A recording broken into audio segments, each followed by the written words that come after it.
Bonjour à tous, bienvenue. Christian, je pense qu'on peut y aller.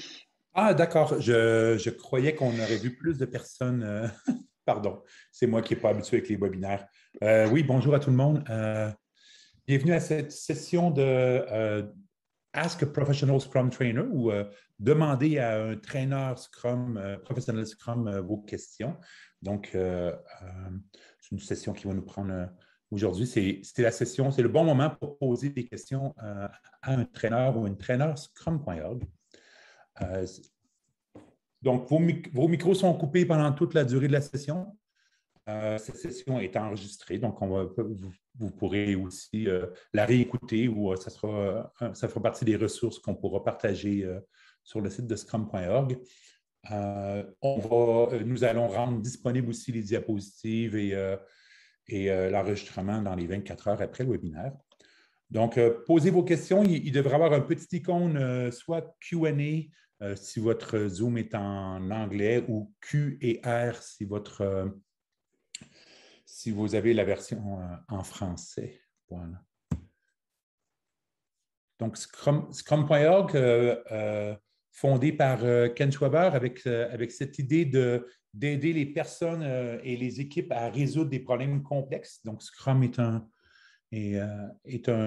outil pertinent dans l'âge de la complexité et, euh, et, et pour la création de produits, entre autres.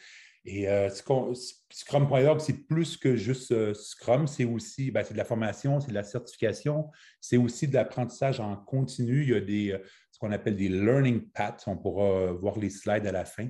Et, euh, la Scrum.org, c'est une communauté de traîneurs euh, qui, euh, qui permettent d'avoir un certain leadership avec des connaissances assez pointues. Donc, on espère que le petit groupe qu'on a, on aura des réponses éclairées à vos questions.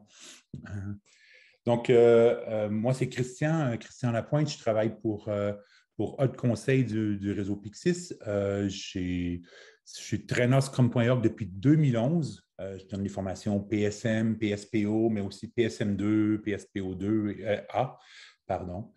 Et je suis présentement coach agile aussi dans certaines boîtes. Donc, j'aide les entreprises à mettre en place l'agilité et je trouve que Scrum est un bon outil pour faire ça. Et j'ai hâte de pouvoir avoir vos questions pour y répondre. Fabio? Oui, bonjour à tous, bienvenue. Merci d'être là de votre temps. Alors moi, je vais la faire un peu courte. Voilà, je suis Fabio, je suis professional Scrum Master et Trainer. Donc j'interviens une entreprise pour aider justement les entreprises à bien comprendre le Scrum et les mettre en pratique. Et puis je donne des formations aussi et un partenariat avec Scrum.org en France, essentiellement en France et en Italie. Voilà. Merci. Vous pouvez commencer déjà à poser vos questions dans le Q&A si vous voulez. Et Sabrina. Bonjour à tous, donc Sabrina Ferlisi. Je suis Scrum Master depuis une dizaine d'années en Suisse et trainer, je pense que je suis la petite dernière par rapport à mes deux collègues et ravie d'être parmi vous donc pour répondre à vos questions aujourd'hui. Voilà. Donc, sans plus tarder, on va passer à la raison pour laquelle vous êtes ici. Merci déjà euh, de vos questions. Très bien. Fabio. Alors moi je vais faciliter ces 20 premières minutes. Nous avons une première question qui est posée par quelqu'un, on ne connaît pas son prénom, qui demande comment mesurer et communiquer au mieux le succès de l'adoption des Scrum au sein d'une organisation au sens large. Une belle question. Ouais. Ben, déjà mesurer, je pense que c'est une bonne idée. Hein, si on veut savoir si on s'améliore, si on grandit, si on s'améliore, il faut mesurer avant et après. J'aurais envie déjà de commencer à savoir, mais comment est-ce que vous définissez le succès? Pourquoi, pourquoi vous avez choisi de mettre Scrum en place? Qu'est-ce que vous attendiez de Scrum déjà, et plus la réponse va venir de plus haut de plus large, je ne veux dire pas de plus haut, de plus large dans l'organisation, plus on va savoir quoi mesurer. Donc, la transparence, avoir des KPI, non pas de vitesse et de nombre de fonctionnalités, mais vraiment de valeur produite, d'impact business qu'on va avoir. Tout ça, ça va être des chiffres qui vont parler à tout le monde dans la compagnie, pas juste donc des choses, des mesures qu'on appelle des fois des KVI au lieu des KPI, des Key Value Indicators, des indicateurs de valeur. C'est ceux-là qu'on devrait communiquer et les communiquer le plus possible. Voilà. Je vais laisser voir si Sabrina ou Fabio, vous avez quelque chose à rajouter, mais Je pense que la notion de KVI que tu mentionnes est importante, effectivement. Et après, comment communiquer? Déjà, ça peut être lors des revues. Donc, faire en sorte qu'il y ait les personnes intéressées qui soient là et qui puissent après diffuser la bonne parole au sein de l'organisation. Et effectivement, rendre visibles ces mesures, ces valeurs pour montrer peut-être le succès, j'imagine, d'une première équipe et pouvoir ensuite commencer à développer ça au sein de l'organisation dans son ensemble. Ouais. Des fois, j'ai l'impression qu'à la sprint review, donc à la revue de fin d'itération, on invite seulement les utilisateurs, quelques utilisateurs ou quelques personnes assez proches du produit. Et je crois qu'il y a une vraie place pour faire, dans la sprint review, inviter des parties prenantes un peu à l'extérieur des utilisateurs et du coup, les gens de la sécurité, même on peut remplacer certains comités de pilotage par une sprint review où on parle un peu plus des chiffres. Et finalement, il va y avoir quelque chose à toutes les 2 semaines, on voit des nouveaux chiffres et ça va arriver. Et sinon, une petite newsletter à l'interne, peut-être. Fabio? Oui, je voulais juste rajouter une seule chose par rapport à ça, de manière à la question comment mesurer.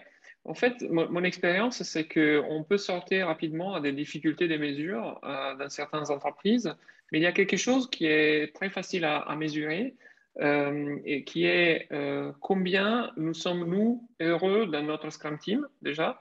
Parce que pour moi, une manière de savoir si on est en train de faire Scrum correctement, c'est qu'on simplifie la vie de tout le monde et on est plus content de venir au travail le matin. Donc déjà, ça veut dire qu'on est en train d'aller dans la bonne direction en tant que Scrum Master.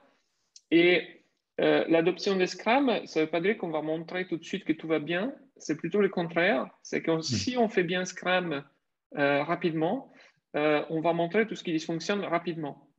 Et c'est là que, en général, les organisations ont tendance à réagir à tout ce qui est mauvais, parce qu'elles sont habituées à entendre que tout va bien, et ils mettent en place leurs mécanismes de protection. Et c'est là qu'il faut qu'on aide à comprendre que l'inspection et l'adaptation partent de quelque chose de réel, donc du transparent. Voilà, on montre une situation qui est pas super bonne et on essaie de l'améliorer. Voilà. Oui, en attendant une autre question, j'aime bien cette phrase qui dit que Scrum apporte aucune solution. Et c'est vers ça que tu pointais, Fabio, j'entends. Scrum apporte aucune solution. C'est une machine à faire remonter les problèmes.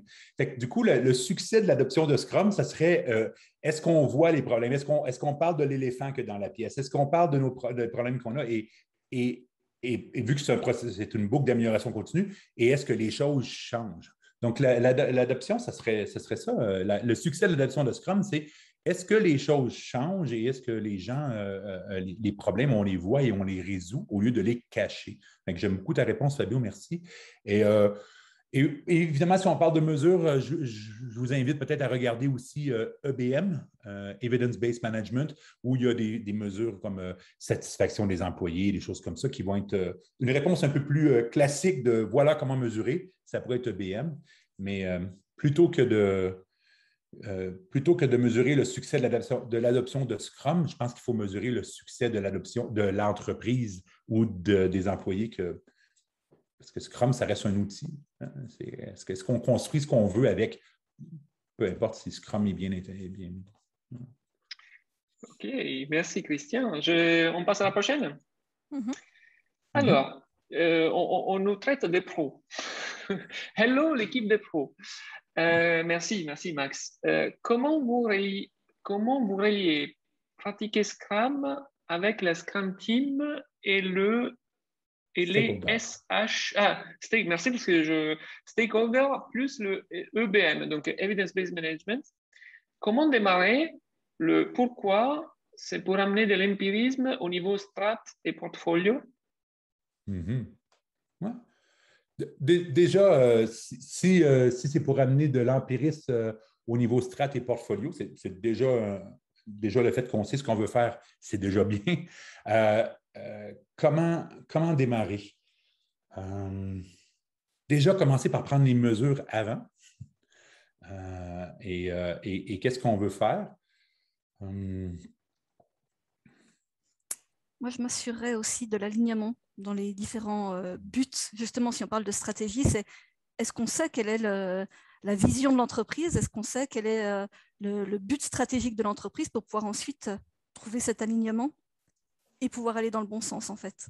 Ça serait pour moi une des premières démarches à avoir, c'est est-ce qu'on a ces infos-là avant de démarrer? Oui. En fait, pour moi, Scrum comment est-ce qu'on relie la Scrum avec la Scrum Team et le EBM? Ben, justement, il y a beaucoup de valeurs dans le EBM qui sont là pour voir notre capacité à produire, notre habilité à innover, la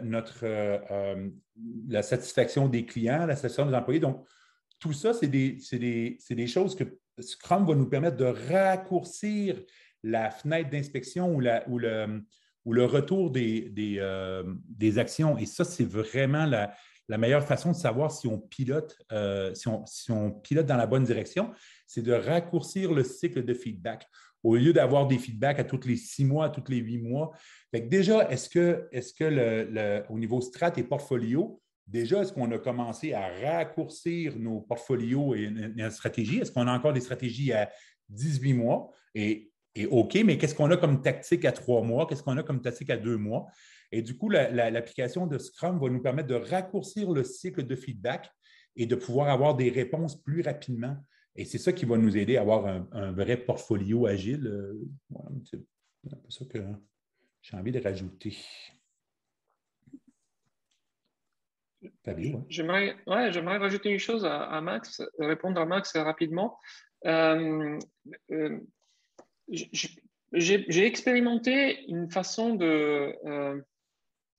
d'apporter Scrum au plus haut niveau à partir du bas, qui consiste, enfin à partir du bas, mais en fait avec le support du haut, qui consiste en fait à sélectionner un petit produit que vous avez une entreprise et expérimenter Scrum sur ce petit produit-là.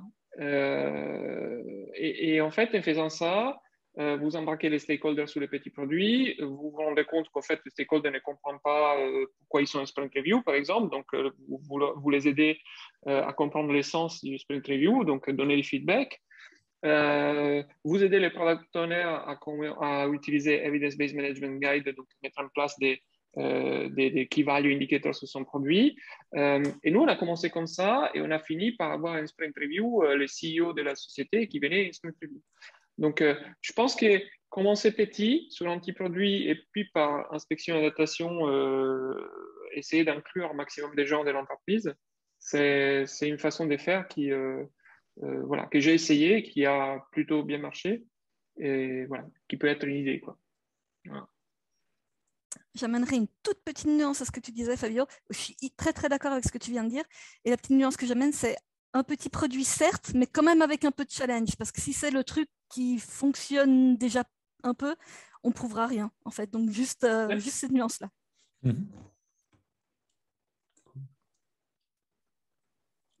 OK, cool. Donc, Max, on considère qu'on a répondu. N'hésitez pas hein, à continuer sur les réponses. Je vais, enfin, sur les questions plutôt, hein, les réponses c'est nous. Je vais vous poser moi, du coup, une question. Est-ce que vous avez des conseils à me donner pour convaincre notre product owner à participer aux rétrospectives? Il ne veut pas venir. Je ne sais pas pourquoi. J'ai tout essayé. Ouais. C'est une question qui est quand même relativement vague parce que ça dépend énormément du contexte. Donc, ma réponse va être ça dépend. Et malgré tout, bon, moi, j'ai vécu cette chose-là. Et donc, de mon expérience, j'aurais envie de te partager mon expérience, c'est déjà d'essayer de comprendre ce qu'il pense, ce que le product owner pense être la rétrospective. Quels sont ses freins, pour quelles raisons il imagine que ça ne lui amène pas de valeur. Et du coup, faire un peu d'apprentissage là-dessus, sur lui expliquer les raisons. Après, il y a quand il participe, lui faire comprendre également que ce qui peut souvent arriver, on parle technique, ça peut le concerner aussi en tant que product owner. C'est pas parce qu'il ne comprend pas forcément les tenants aboutissants de la chose que ça ne va pas le concerner. Le fait de comprendre que les développeurs ont des soucis au niveau technique, c'est un bon feedback pour lui également. Et puis, faisant partie de la Scrum Team, il se doit d'être là pour l'apprentissage, pour l'improvement, pardon, le mot me vient en anglais, l'apprentissage continu.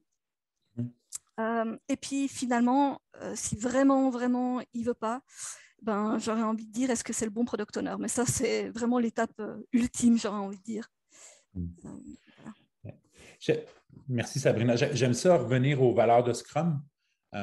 Puis en tant que, parce que je suis d'accord avec toi, ça dépend, il y a tellement de contextes, donc je n'ai pas la réponse, mais revenir aux valeurs de Scrum. Puis une des valeurs de Scrum, c'est engagement, commitment. Fait que, du coup, le ou la product owner fait partie des problèmes, mais fait partie des solutions, parce qu'elle est dans la Scrum Team. Mais comment ça se fait qu'elle n'a pas envie, ou il n'a pas envie il n'est pas engagé au succès de cette Scrum Team-là? Parce que je m'attends à ce que le product owner soit à minima engagé au succès du produit. Sinon, la discussion, elle est là. Et sinon, s'il est engagé au succès du produit, d'être engagé au fait qu'on va collaborer mieux pour faire le produit, qu'on va travailler ensemble pour trouver la bonne façon de travailler, ça me semble être une évidence pour moi. Fait que, du coup, je serais curieux de voir qu'est-ce qui empêche cet engagement-là, ou est-ce que c'est parce qu'elle n'a pas compris le rôle? Est-ce que c'est parce que c'est une personne qui ne croit pas au pouvoir de l'équipe? Qu'est-ce qui est présent? Donc, ça serait surtout, moi, j'aurais envie de poser beaucoup de questions, mais j'ai l'impression qu'on fait ça pour t'aider, toi, product owner, à réussir à livrer un bon produit. Ça serait cool que tu viennes avec nous pour nous expliquer ce qui ne va pas pour toi. Donc, ça serait la direction un peu que je prendrais, je crois. Cool. Nous avons entendons une nouvelle question. Alors, dans une industrie hautement réglementée, finance, pharma, etc., comment concilier Scrum et la rigidité des processus et réglementations, notamment au niveau de l'assurance et contrôle qualité, documentation stricte, audit, validation des bons métiers? Voilà, une autre belle question. Merci d'avoir posé cette question. Cool. Moi, j'aime ça dire, s'il y a quelque chose qui est vraiment important et qu'il faut qu'on le suive à la lettre, est-ce que vous préférez le suivre une fois par année ou à toutes les 2 semaines? Et du coup, j'ai l'impression qu'il y a... j'entends beaucoup de gens qui pensent que Scrum, ça veut dire on peut changer d'idée et faire et les développeurs peuvent faire ce qu'ils veulent. Je ne sais pas, c'est peut-être pas ça que Spectateur Anonyme nous pointe vers, mais au contraire, Scrum est un bon endroit justement afin de s'assurer qu'on garde présent ce qui est important à toutes les 2 semaines ou à toutes les 3 semaines, ou à tous les mois. Hein. Probablement que si on a un processus avec beaucoup de recommandations, on peut peut-être vouloir faire des sprints un peu plus longs pour pouvoir se donner le temps de produire assez de valeur. Fait que disons que c'est peut-être des sprints d'1 mois, ça peut être des sprints d'1 semaine, mais comment est-ce donc de vouloir le suivre plus rapidement, ça va être notre définition terminée, notre definition of done qui risque d'être un peu plus haut. et on va avancer avec des pas un peu plus lentement parce qu'on va faire avancer un truc très documenté ou très rigide, mais on va l'avancer tranquillement avec des pas finis et on va pouvoir valider qu'on fait ça comme il faut à tous les mois. Donc, je ne vois pas d'antinomie entre les deux. Ce qui semble antinomique, c'est cette idée de, ben oui, on a plein de processus régulés, donc on est obligé de faire, il y a peu de place à choisir ce qu'on va faire prochainement, et c'est peut-être correct. Donc, on va utiliser Scrum plutôt pour rapidement attraper ce qui n'est pas comme il faut et s'assurer qu'on livre toujours de la qualité très rapidement, donc pas attendre à la fin. Et on bénéficiera peut-être un peu moins de la puissance de Scrum qui est de s'adapter au contexte complètement changeant, vu que le contexte ne change pas. Mais donc, on utilisera moins cette fonctionnalité de Scrum, mais on va au moins avoir à toutes les sprints, on va pouvoir valider qu'on est dans la bonne direction et qu'on respecte les normes. Ça me semble bien aller ensemble, en fait. Je ne sais pas si vous avez quelque chose à répondre d'autre, Sabrina. Oui, moi, c'est la definition of done là, qui me vient à l'esprit en lisant ce genre de questions, en fait. C'est finalement, quelque part, on enlève du risque en rajoutant dans la definition of done tout ce qui va devoir être fait et qu'on s'y tient et que quand on dit que c'est done, ça veut dire que tout ce qui est noté là, documentation, validation et ainsi de suite, c'est fait, contrôle qualité, c'est fait. Donc, ce n'est pas antinomique. Ce que tu as mentionné, Christian, sur la longueur des sprints, je pense que c'est sûrement vrai. C'est-à-dire que dans ce type de contexte-là, on va plutôt avoir des sprints peut-être un peu plus longs, donc plutôt de 1 mois, et ça fera plus de sens, éventuellement. Peut-être. Voilà. Ouais. Moi, je ne sais pas si on a une autre question ou tu as quelque chose à rajouter sur ça, Fabio? Non, oui, juste un mot, parce que j'ai été audité, je travaillais dans une Scrum Team, on a été audité ISO, l'audit qualité, je ne sais pas quel numéro c'est, je ne me souviens jamais, et l'auditrice était fascinée par Scrum, en fait. Et on a passé l'audit notamment sur la traçabilité des requirements, des exigences, qui étaient les gros défauts des audits précédentes, et l'équipe n'utilisait pas encore Scrum. La traçabilité des requirements, c'était quelque chose qui était passé super facilement. Et l'auditrice était super intéressée pour savoir, pour connaître Scrum parce qu'elle ne connaissait pas. Donc, j'ajouterais qu'effectivement, on ne dirait pas, mais c'est très discipliné, en fait, Scrum. Vous parliez de la définition des données. Et en fait, je ne vois pas d'incompatibilité il ne faut pas en fait concilier Scrum et la rigidité. Enfin, Scrum peut très bien fonctionner. La rigidité des processus, après, c'est que si on fixe une date, on va très rapidement voir avec Scrum qu'on ne peut pas y arriver, par exemple. Alors que si on fait autre chose, peut-être qu'on voit ça la dernière semaine, mais le résultat sera le même. C'est pas parce qu'on a un processus réglementaire, enfin un truc réglementé et on fait pas Scrum qu'on y arrive nickel, quoi. Donc voilà. Oui, c'était juste ça. Voilà. Ouais. Et c'est vraiment moi, ça me parle beaucoup ça de l'idée que je reviens sur la phrase que j'ai déjà dit. Si on a quelque chose qui est vraiment besoin d'être nickel, mieux vaut le vérifier, valider rapidement quand on dérive de la route. Et c'est ça que Scrum va nous amener. Et ce qu'on veut, c'est éviter le fameux effet tunnel qui fait qu'à la fin du mois, on commence à faire les audits de sécurité et tout nous explose à la figure. Ça ne veut pas dire que c'est simple à mettre en place. Hein. Scrum, c'est un outil qui va faire remonter les problèmes. Hey, on est mauvais à faire des audits de qualité. Avant, on le savait une fois par année et ça nous mettait ça nous causait des problèmes pour 2 mois. Maintenant, on le sait à toutes les 3 semaines. Boum, boum, boum. Du coup, est-ce qu'on fait quelque chose pour régler ça?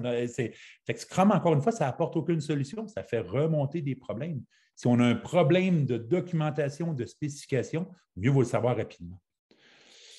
Yes. Sabrina, tu as une question pour nous? Oui.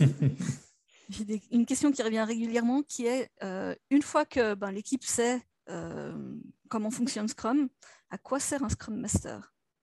Est-ce qu'on peut finalement faire sans? Yes. c'est une espèce de mythe, ça, que le rôle du Scrum Master, c'est de se rendre non nécessaire ou se rendre indispensable. J'ai vu que Fabio s'est démuté, fait qu'il y a peut-être une réponse, fait que je vais aller vite là-dessus, mais moi j'aime bien parler de Roger Federer ou Djokovic ou n'importe quel joueur de tennis qui était numéro 1 mondial. Ben, ils ont tous un coach encore. Et c'est certainement pas parce qu'ils ne sont pas bons à jouer au tennis ou qu'ils sont pas. C'est parce que ça leur permet. C'est d'autres choses qu'on va regarder. Le coach ne leur montre plus comment jouer au tennis, mais il permet de créer un environnement sécure où le joueur peut toujours continuer à rester à son top niveau. Donc, je pense qu'il y a quelque chose à regarder de ce côté-là. Fabio. Oui, alors, bon, déjà, moi, je n'ai pas encore vu Scrum marcher et qu'on n'ait pas besoin de moi, mais admettons que ça pourrait arriver. Je pense que on a. Enfin, mon expérience, c'est qu'au début, on travaille beaucoup avec l'équipe, la Scrum Team, et puis on commence à aller un peu à droite à gauche dans les autres départements de l'entreprise. Et puis, j'ai jamais atteint ce niveau où on est, les Anglais disent, présent de manière invisible. J'ai pas encore atteint ce niveau-là, j'ai jamais pu l'essayer, mais le but ultime, ce serait ça, c'est-à-dire qu'on a une présence invisible en fait, l'expérience m'a montré que on a des régressions sans cesse. Quand on a des situations difficiles, on a tendance à revenir aux anciens réflexes et c'est là qu'on peut être utile avec un mot ou avec un post-it ou avec je ne sais pas quoi. Donc, voilà. Oui.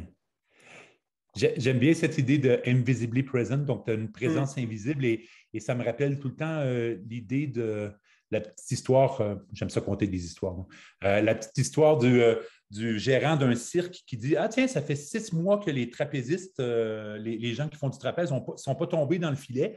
Ce soir, on n'a plus besoin de l'installer. » Ah ouais? Qu'est-ce qui va se passer si on fait ça?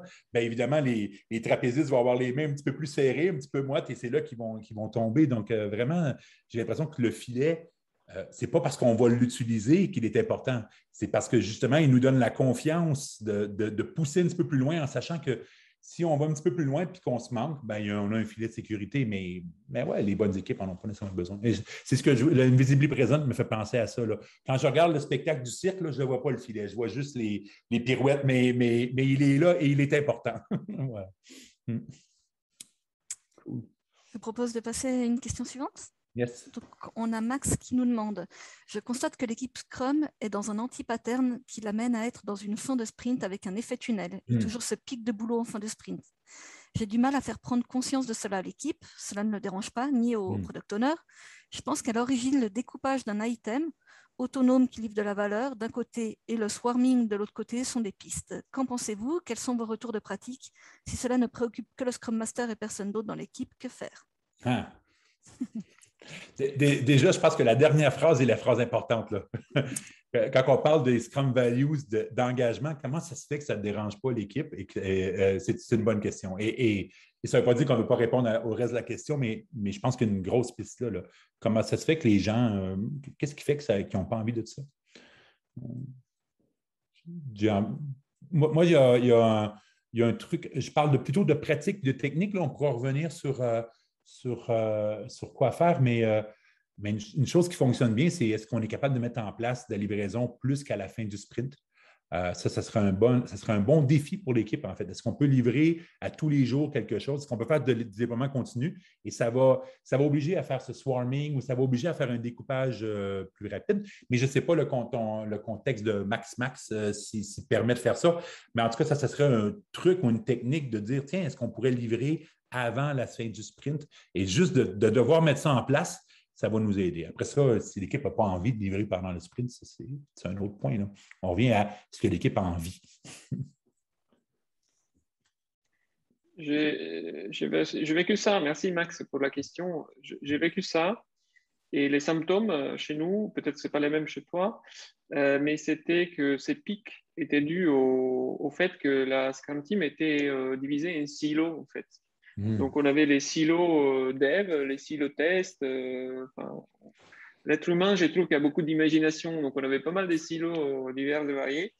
Ce qui en fait causait ces pics des boulots en fin de sprint pour, dans notre cas, valider tout ce qui avait été fait précédemment. Et donc, comment on a fait? On a essayé de réduire, enfin, c'est pas qu'on a essayé, on a réduit les work in progress. Donc, en fait, on a limité les nombres d'items qui étaient en développement en parallèle à 3 et on avait 6 personnes dans l'équipe. Donc, en fait, les gars, ils ont été obligés de chercher des moyens pour être occupés tous ensemble et finir le plus rapidement ce qu'ils avaient commencé. Donc, en fait, limiter les travaux en cours, ça peut être, voilà, si tu as beaucoup de silos, ça peut être une piste. Voilà. Mais c'est vrai que la dernière question, peut-être, j'adore, elle est très belle. Si tu es le seul à être préoccupé, exprime tes préoccupations. Peut-être. Donc, sois transparent sur ton état d'âme, explique pourquoi tu es préoccupé.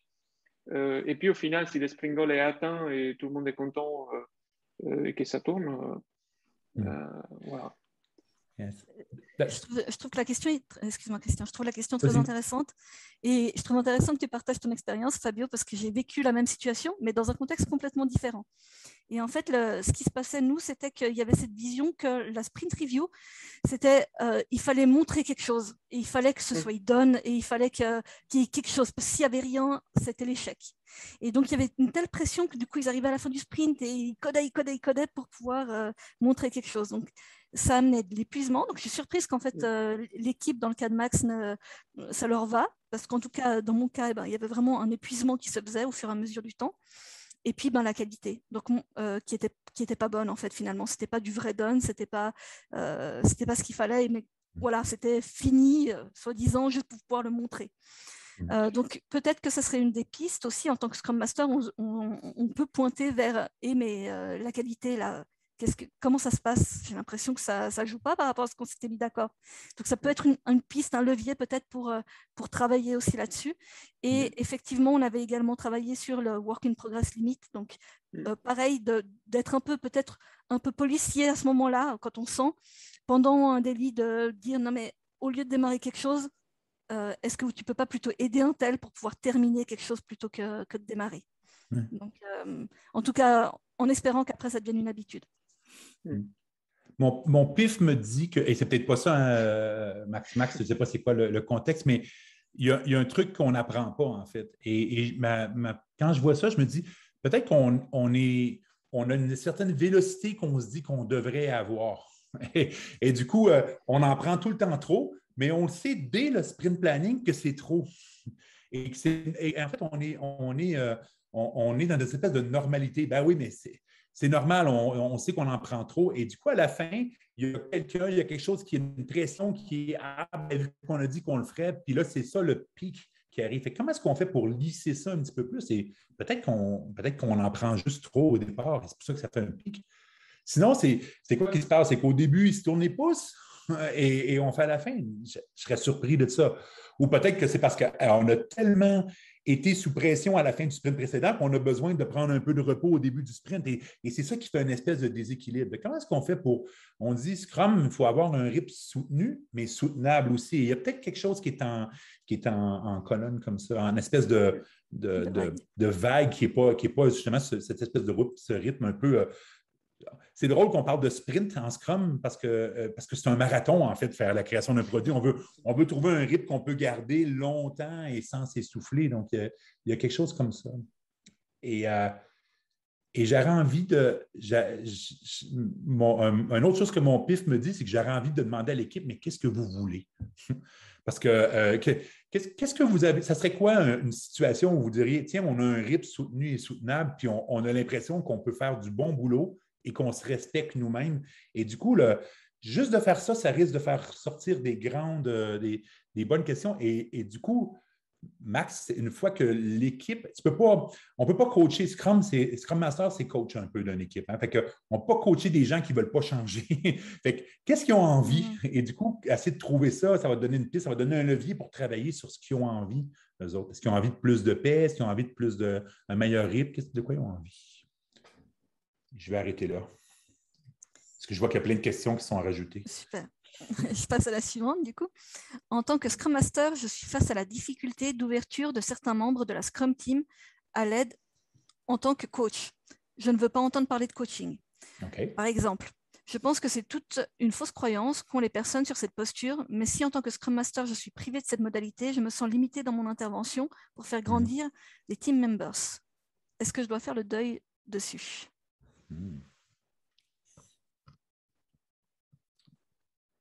J'avais déjà commencé un peu à répondre à cette question de on ne peut pas coacher des gens qui ne veulent pas être coachés.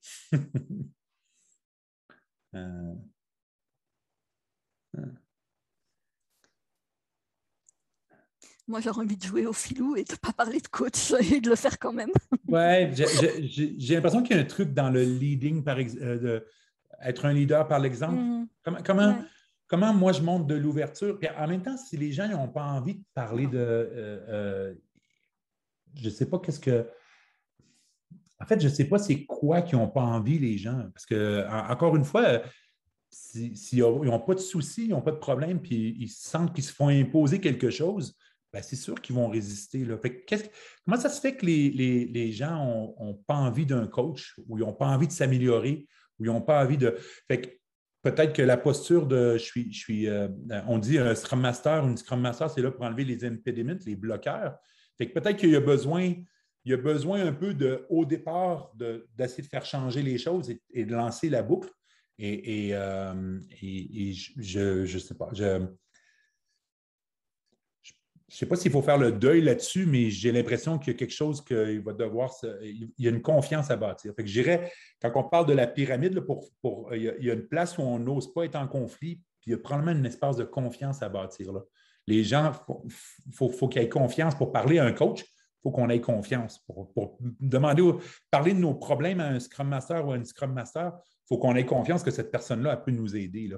Il y a peut-être quelque chose autour de la confiance que j'essaierai de regarder comment ça se fait. Mais encore là, il y a tellement peu de contexte que je ne sais pas comment aller plus loin que ça. Là. Moi, je poserai la question pourquoi, mais peut-être que. Et qu'est-ce que c'est pour toi le coaching? Et pourquoi tu ne veux pas entendre parler? En général, derrière cette phrase, il y a beaucoup de souffrance, en fait, due des expériences passées où on a obligé l'équipe à faire certaines choses avec un coach. C'est comme dans les villages vacances, on vous dit « Allez, maintenant, on s'amuse ». En fait, je n'ai pas envie de m'amuser maintenant. Et donc, souvent, mon expérience, c'est que quand j'ai des gens comme ça, effectivement, je vais voir ailleurs. Mais si c'est toute l'équipe qui ne veut pas entendre parler de coaching, à ce moment-là, je ne vais pas rester longtemps, quoi. Et en général, ça peut être une personne. Ça ne m'est jamais arrivé que ce soit toute l'équipe qui dise « je ne vais pas entendre parler de coaching ». Voilà. Après, voilà, si ce n'est pas toute l'équipe, mais c'est une personne, tu peux travailler avec les autres et peut-être créer suffisamment de masse critique pour que la personne change d'avis. Moi, j'ai une personne dans une équipe, il a mis 6 mois à changer d'avis. Il ne voulait même pas me parler. Et puis, on a commencé à aller courir ensemble le midi. Et c'est un courant ensemble le midi qui a changé. Mais il a mis 6 mois. En fait, on parlait de tout sauf de Scrum. Et il a changé au bout de 6 mois. Je ne sais pas pourquoi. Et maintenant, c'est un des plus ferveurs enthousiastes de Scrum, et tout ça, coaching. Voilà. Donc, parfois, c'est un mystère. Des fois, il ne faut pas trop essayer. Oui. C'est ça. Je pense que tu as bâti une confiance avec cette personne-là et ça, c'est cool. Ça m'est déjà arrivé une fois, moi, Fabio, que toute une équipe me dise mais de toute façon, tu es le 3e Scrum Master qui passe. Tu vas être là pour 3 mois, puis ça va être fini, puis après ça, on aura quelqu'un d'autre. Tu fais comme hey, ça commence bien. C'est sympa que ça commence comme ça. Oui. Et finalement, j'ai dit vous ne voulez pas faire de Scrum? OK, on va faire d'autres choses. Qu'est-ce que vous avez envie de faire? Et c'est comme ça qu'on a Ouais. réussi à faire quelque chose. Et on prononçait pas vraiment le mot Scrum, on parlait d'itération, on parlait d'XP. Mm. Mais, hey, vous avez envie de faire quoi? Avez-vous envie de faire de la qualité? Moi, je suis là pour ça. Mais voilà. Cool. Merci. La question suivante, c'est j'aimerais mettre en place un programme de formation sur Scrum. Par où commencer et quels sont les points à mettre en valeur pour convaincre les ressources humaines et le management? Oh. Hmm.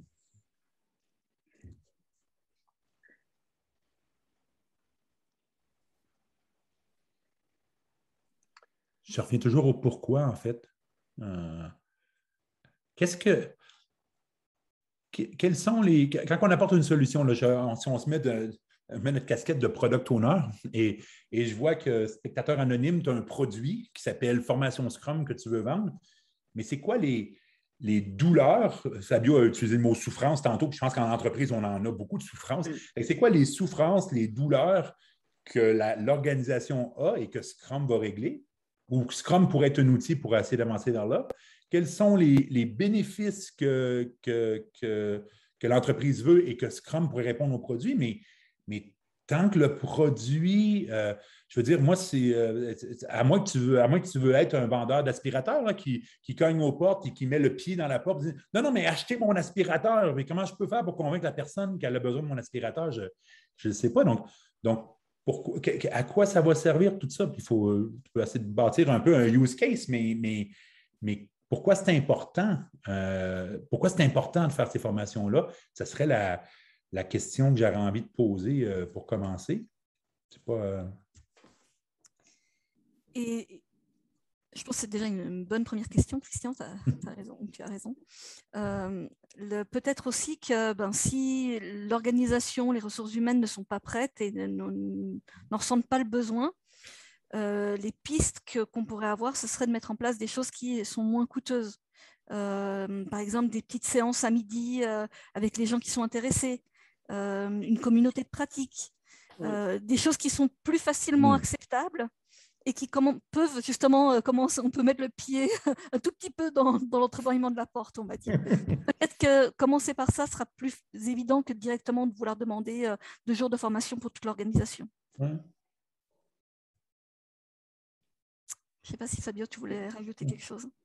Non, mais bon, en général, c'est difficile de convaincre. C'est plutôt faire comprendre déjà en quoi pourrait être utile Scrum. Et effectivement, vos conseils sont, voilà, j'approuve.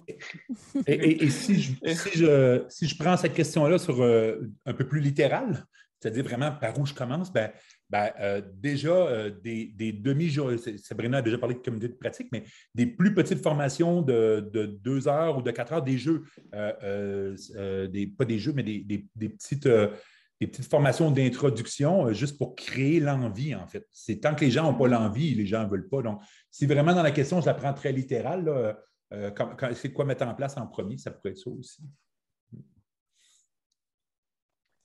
Hey, cool. Tu prends la main, Christian? Oui, c'est mon tour maintenant.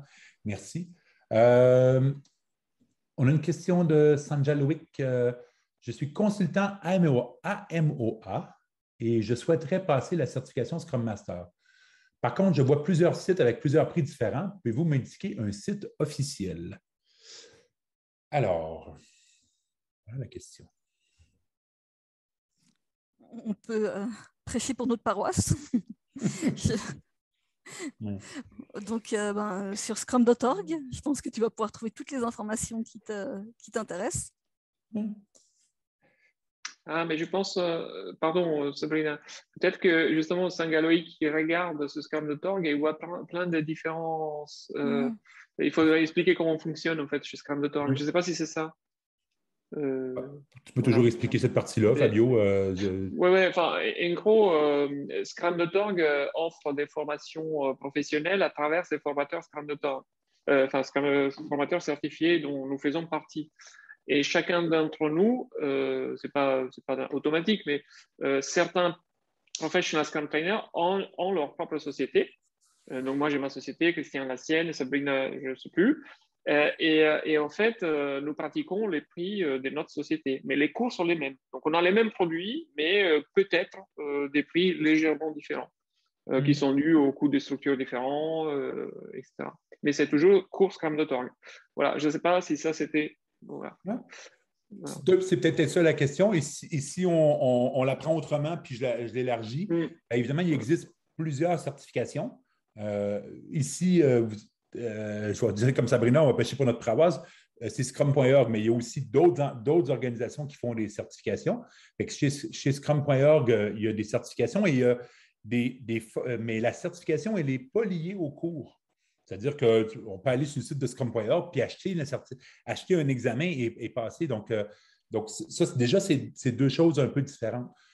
Quand on va sur le site Scrum.org, ce qu'on va trouver, ce sont des formations Scrum qui sont données par des traîneurs officiels où Scrum.org a dit oui, ces gens-là, ils ont compris comment nous, on évalue le succès d'un Scrum Master et du coup, on donne des cours qui sont alignés avec la certification avec les certifications Scrum.org. Donc, il y a le site officiel, ça serait Scrum.org. Toutes les formations qui sont sur Scrum.org sont données par des traîneurs officiels Scrum.org, donc des gens qui font partie de ces leaders éclairés qu'on avait au début.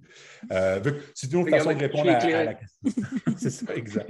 Une autre façon de répondre à la question. Mais oui, le monde des certifications, c'est compliqué et il y a des gens qui font du bachotage et il y en a d'autres qui donnent des formations. Nous, si on prêche pour notre paroisse, c'est Scrum.org de des certifications. Et si vous voulez avoir un traîneur certifié Scrum.org, la meilleure chose à faire, c'est d'aller sur le site et voir la liste des cours. Voilà. Et vous allez trouver des cours par Christian, Fabio et Sabrina et plein d'autres traîneurs. Alors, quels sont vos retours d'expérience, / bonnes pratiques, / idées pour ramener la voix des utilisateurs à chaque revue ou en continu? Cela afin de limiter les feedbacks des parties prenantes qui parfois pensent que leur vision égale celle des utilisateurs, alors que manifestement pas. J'aurais envie de répondre bêtement, amener des utilisateurs à la revue, si cela est possible. Donc, après, ça dépend du produit. C'est vrai que moi, j'ai eu plusieurs expériences. Donc, il y a eu des produits où, effectivement, on avait les utilisateurs qui étaient là présents. Donc, c'était vraiment des feedbacks hyper pratiques, hyper concrets qu'on recevait de leur part. Et du coup, on évitait de penser faire la bonne chose alors que ce n'était pas la bonne. Il y a pour d'autres produits où c'est moins évident, comme typiquement un site web. Là, je travaille pour une assurance, un site web pour l'assurance, le site web public. C'est plus compliqué d'avoir des utilisateurs à la revue. Et dans ce cas-là, je pense que se retourner vers IBM, de nouveau, le Evidence-Based Management, dont on parlait tout à l'heure par rapport aux métriques, essayer de faire des sondages, me semblerait être la chose peut-être à faire pour pouvoir ramener la voix. Et il ne faut pas oublier que malgré tout, les stakeholders payent, donc leur voix n'est pas non plus à ne pas écouter jamais. Ça peut être intéressant malgré tout d'écouter ce qu'ils ont à dire. Oui, je suis d'accord avec toi. Quand ce n'est pas possible, quelque chose que j'ai fait par le passé, enfin, pas moi parce que je ne savais pas faire, mais l'équipe a mis dans le logiciel, que ce soit un site web ou autre chose, des boutons pour permettre aux utilisateurs de donner du feedback ou comment ça se dit, pas des mouchoirs, des mouchards. En fait, dans l'application, de telle sorte que vous pouvez voir, mais ça revient à Evidence-Based Management, que vous voyez combien de clics sont faits sur un endroit particulier, combien des fois une fonctionnalité est utilisée. Donc, il y a des moyens indirects pour avoir du feedback, pour pouvoir les ramener aux stakeholders et pour pouvoir leur dire, regardez, vous dites ça, mais la réalité, c'est ça. Qu'est-ce qu'on fait, quoi. Et une autre chose, si dans ton cas, il y a des visions différentes, c'est qu'à la base, moi, je travaillerai avec les product owners pour créer une vision partagée du produit. Donc là, c'est une autre problématique. Si on n'est pas tous alignés sur une même vision, si on est sur un bateau et moi je vais aller à gauche, d'abord, notre tribord, etc., on ne peut pas diviser le bateau en deux. Voilà. Donc, travailler sur la vision avec le product owner, ça peut être une bonne piste, quoi. Voilà. Yes. Je prends la question vers une autre direction. Je ne sais pas si c'est ça qui se passe, mais tant qu'on ne met pas le produit dans les mains du client, dans les mains de l'utilisateur, les feedbacks ils sont moyens. C'est-à-dire que Scrum, c'est un outil qui peut nous aider à raccourcir le cycle de feedback. Oui, Sabrina nous a invité les utilisateurs à la sprint review, etc. Mais mettez-les dans les mains des utilisateurs, c'est la meilleure chose à faire. Et tout d'un coup, on aura moins besoin de se poser la question qu'est-ce que les utilisateurs vont penser dans 3 semaines, dans 1 mois, dans 2 mois, quand on va leur donner, parce qu'on l'a remis à la fin de chaque sprint. Donc, si vous êtes capable de livrer plus rapidement tous ces problèmes de feedback, parce que je n'ai pas envie de limiter les feedbacks des parties prenantes. J'ai juste envie qu'ils soient des feedbacks qui ont rapport à comment est-ce qu'on fait dans la compagnie, qu'est-ce qu'on fait, et non pas les feedbacks des utilisateurs qui simulent les utilisateurs. Sinon, ça reste des personas et des feedbacks avec un risque. Scrum est un outil pour limiter le risque. Et là, ce que j'entends que Spectateur Anonyme nous parle, c'est le risque d'avoir des parties prenantes qui ne sont pas au contact du marché. Donc, comment est-ce qu'on limite ça? On passe à la suivante. Mm-hmm. Good. Je ne sais pas comment tu fais, Fabio, pour mettre que la question est répondue. Donc, je te laisse faire ça. Merci je beaucoup. fais, oui, je fais. Laurent, comment vous feriez pour coacher des teams à bien délimiter des produits d'une solution lors d'un passage à l'agilité à l'échelle d'une organisation orientée projet historiquement? Alors...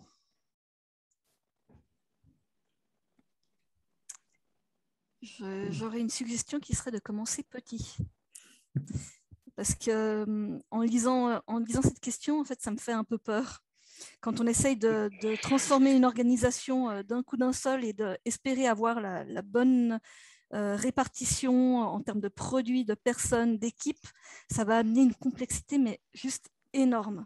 Donc, ma suggestion serait commencer petit, commencer par un petit produit, faites en sorte que certaines des personnes qui travaillaient historiquement en mode projet commencent à travailler avec le cadre Scrum et ainsi de suite, et après grossir au fur et à mesure, se réadapter, se réajuster au fur et à mesure.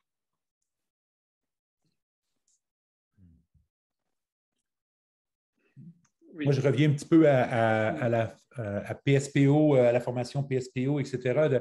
Déjà, définir un produit, c'est pas simple, okay? Mais un produit, ça a des utilisateurs connus, ça a un ensemble de fonctionnalités définies où on est capable de dire ça, c'est dans le produit ou ça ne l'est pas. Puis ça a aussi des bénéfices et des attentes, des objectifs d'affaires aussi connus. Fait quand on parle d'agilité à l'échelle, c'est que l'entreprise, elle a sûrement des... Donc, est-ce que si tout d'un coup, on se rend compte que notre produit a plein de stakeholders qui ont des envies différentes pour le produit, ce n'est peut-être pas le bon découpage. Okay? Et est-ce que... Et il y a ce truc aussi ça, c'est déjà une première partie. Donc, est-ce qu'on est capable de bien définir, quand tu dis comment feriez-vous pour coacher des équipes, je commencerai à me dire, est-ce qu'on est capable de faire déjà, c'est quoi les objectifs d'affaires pour l'entreprise? Okay? Et ça va peut-être déjà vous aider à délimiter quels sont les produits différents. Et peut-être, est-ce qu'on a juste un produit et des composantes internes ou est-ce qu'on a 4 produits? Tout ça? C'est vraiment tout là qui est le jus de l'expérience et il n'y a pas de bonne façon.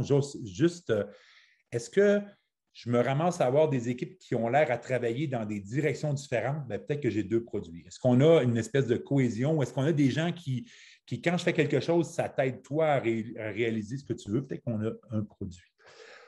L'agilité à l'échelle, ça...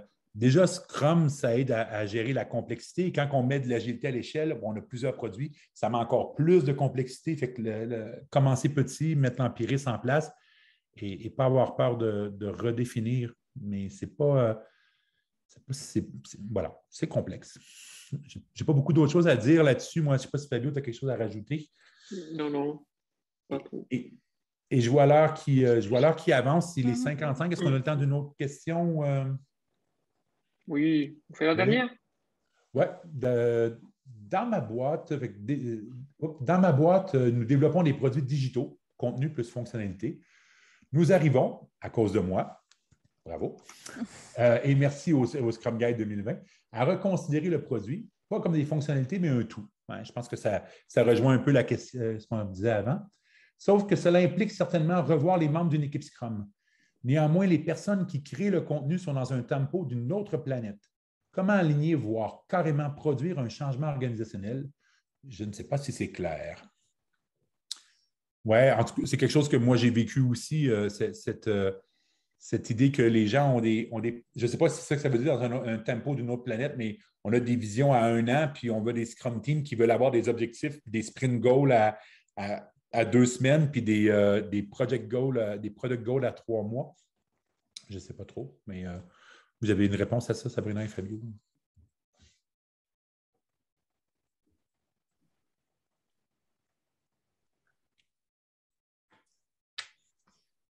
Je ne suis pas sûre d'avoir compris la question, pour être tout à fait honnête. Donc, si on prend la deuxième question, je ne sais pas si c'est clair. La réponse, c'est non. Non.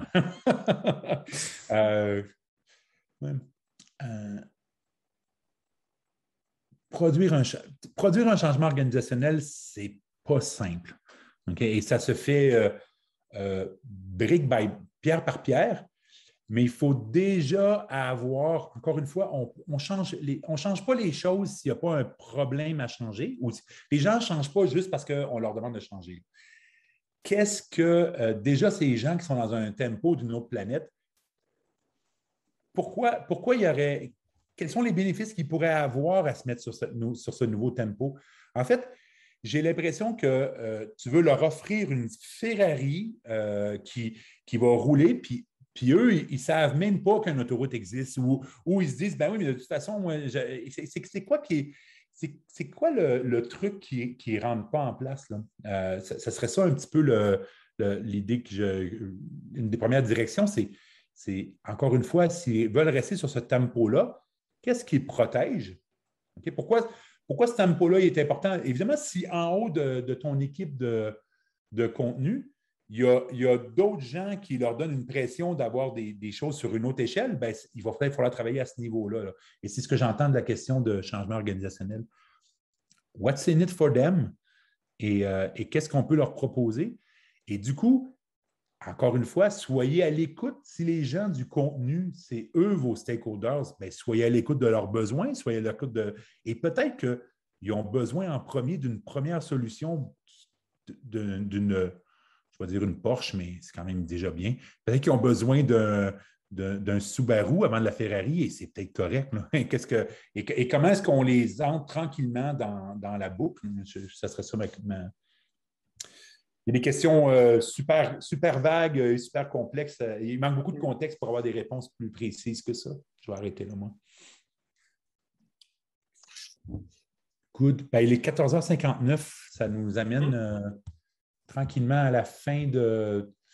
Désolé pour spectateur anonyme pour lequel on n'a pas été capable de répondre à la dernière question. Mais voilà. On a parlé au début que chez Scrum.org, je vous parlais de ressources il y avait ce qu'on appelle les Learning Paths. Donc, aujourd'hui, une des ressources qu'on vous a fournies, c'est un espace pour poser des questions à des traîneurs Scrum. À des traîneurs Scrum.org, mais il y a aussi sur le site de Scrum.org plein de ressources, des vidéos, des blogs, des liens vers des articles qui sont alignés, justement, qui vont probablement répondre à vos questions. Il y a également, voilà. Et je pense que c'était pas moi qui étais supposé de faire la fin, donc du coup, je laisse quelqu'un d'autre. Si. Et du coup, si vous voulez continuer à suivre un petit peu, ben, il y a le forum aussi où il y a plein de choses. Vous pouvez suivre le Twitter de Scrum.org. Il y a le blog et il y a les Scrum Pulse qui sont un webcast de Scrum.org où il y a peut-être un peu moins de questions, mais il y a quelqu'un qui présente quelque chose. Ben, l'objectif de Scrum.org, c'est d'aider que Scrum puisse faire une différence dans le monde. Donc on est là pour vous aider à mettre Scrum en place. Moi, j'ai juste envie de remercier tous ceux qui ont mis des questions dans le chat et N'hésitez pas à vous mettre en contact en LinkedIn avec nous. Vous écrivez Hey, j'étais au Ask Professional PST et ça va faire plaisir de se mettre en contact et on peut continuer à répondre à des questions. Merci. Moi, j'ai envie de dire merci, Sabrina, Fabio. Merci à tous. Très belle participation. Merci à tous de votre temps et d'être restés avec nous jusqu'au bout. OK. Au revoir. Good.